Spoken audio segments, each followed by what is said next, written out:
BBC news আন্তর্জাতিক সংবাদে আপনাকে স্বাগতম। শুরুতেই সংবাদ শিরোনাম, এরপর বিস্তারিত। এপস্টেইনের সঙ্গে কাটানো প্রতিটি মিনিটের জন্য ক্ষমা চাইলেন বিল গেটস। ওয়াশিংটন পোস্টে ব্যাপক ছাঁটাই, চাকরি হারিয়েছেন ৩০০ সাংবাদিক। যুদ্ধক্ষেত্রে নিহত ৫৫,০০০ ইউক্রেনীয় সেনা। যুক্তরাষ্ট্রে প্রভাব হারাচ্ছে ইসরায়েল। এতক্ষণ শুনছিলেন সংবাদ শিরোনাম, এখন বিস্তারিত। আপনি যদি মুসলিমদের পাশে থাকতে চান তাহলে ভিডিওতে লাইক করে চ্যানেলটি অবশ্যই সাবস্ক্রাইব করে দিবেন এবং কমেন্টে জানিয়ে দিবেন আপনার মূল্যবান মতামত। এখন বিস্তারিত। এপস্টেইনের সঙ্গে কাটানো প্রতিটি মিনিটের জন্য ক্ষমা চাইলেন বিল গেটস।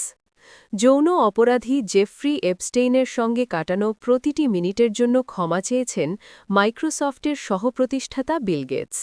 সম্প্রতি যুক্তরাষ্ট্রের বিচার বিভাগ এপস্টেইনের কয়েক লাখ নথি প্রকাশ করেছে। ওই সব নথির মধ্যে রয়েছে একটি ড্রাফট ইমেল। এতে এপস্টেইন লিখেছেন বিল গেটস বিবাহ বহির্ভূত সম্পর্কে জড়িয়েছেন।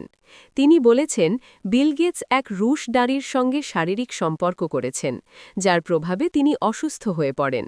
সুস্থ হতে বিল গেটসকে ওষুধও দেন বলে দাবি করেন তিনি, যেন তিনি অন্য বিবাহিত নারীদের সঙ্গে সম্পর্ক করতে পারেন।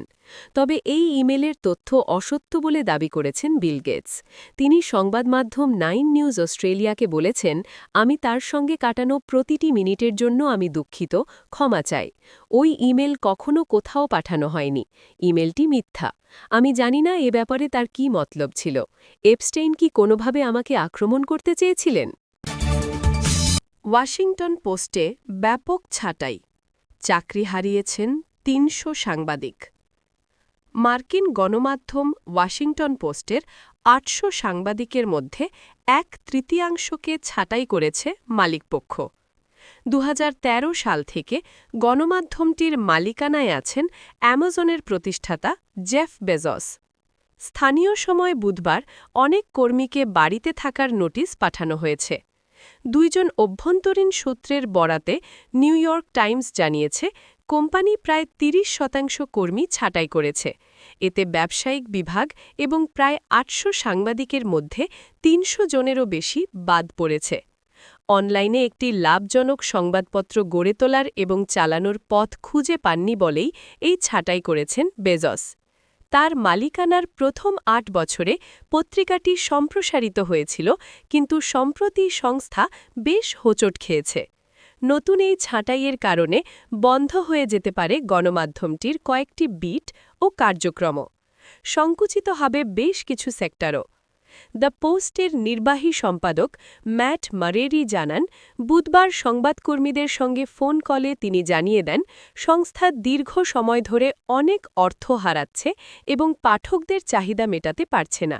তিনি বলেন, সব বিভাগই কোনো না কোনোভাবে প্রভাবিত হবে এবং ফলস্বরূপ পত্রিকাটি জাতীয় সংবাদ, রাজনীতি, ব্যবসা ও স্বাস্থ্য বিষয়ক আরও বেশি মনোযোগ দেবে, আর অন্যান্য ক্ষেত্রের ওপর কম দৃষ্টি নিবদ্ধ হবে। যুদ্ধক্ষেত্রে নিহত ৫৫,০০০ ইউক্রেনীয় সেনা।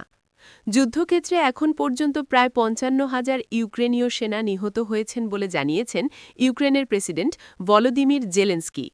বুধবার ৪ ফেব্রুয়ারি ফ্রান্সের টেলিভিশন চ্যানেল ফ্রান্স 2কে দেওয়া এক সাক্ষাৎকারে জেলেনস্কি এই তথ্য জানিয়েছেন। তুরস্কের রাষ্ট্রীয় সংবাদ মাধ্যম টিআরটি ওয়ার্ল্ড এ খবর জানিয়েছে। জেলেনস্কি বলেছেন, ইউক্রেনে আনুষ্ঠানিকভাবে যুদ্ধক্ষেত্রে নিহত সেনাদের সংখ্যা পেশাদার কিংবা বাধ্যতামূলকভাবে নিয়োগপ্রাপ্ত মোট ৫৫,০০০। তিনি আরও বলেছেন, এখনও বিপুল সংখ্যক মানুষকে আনুষ্ঠানিকভাবে নিখোঁজ হিসেবে তালিকাভুক্ত রাখা হয়েছে। অন্যদিকে যুক্তরাষ্ট্রভিত্তিক think tank Center for Strategic and International Studies CSIS এর এক প্রতিবেদনে বলা হয়েছে, যুদ্ধের শুরু থেকে ২০২৬ সালের বসন্তের মধ্যে উভয় পক্ষ মিলিয়ে মোট সামরিক হতাহত, আহত ও নিখোঁজের সংখ্যা প্রায় ২০ লাখে পৌঁছতে পারে। CSIS এর হিসাবে এই যুদ্ধে রাশিয়ার প্রায় ১২ লাখ সেনা হতাহত হয়েছে এবং ইউক্রেনের ক্ষেত্রে এই সংখ্যা ৫ থেকে ৬ লাখের মধ্যে।